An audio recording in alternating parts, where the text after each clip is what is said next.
শ্রাবন্তী, এখন তুমি তোমার স্ক্রিনে চারটে ছবি দেখতে পাচ্ছ। একটা হচ্ছে পায়রা, একটা হচ্ছে জাহাজ, একটা হচ্ছে ভোট মানে ভোট লেখা, আর ছাগলের ছবি দেখতে পাচ্ছ। তোমাকে এখন এই চারটে ছবি দিয়ে একটা মিষ্টির নাম বলতে হবে। তুমি কি বলতে পারবে?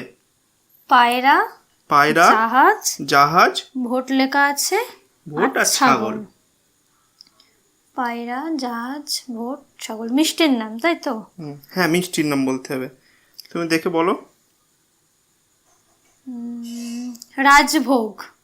আচ্ছা, রাজভোগ। শ্রাবন্তী বলেছে রাজভোগ। তাহলে শ্রাবন্তী, তুমি এখন আমাদেরকে বুঝিয়ে বলো কিভাবে রাজভোগ হলো।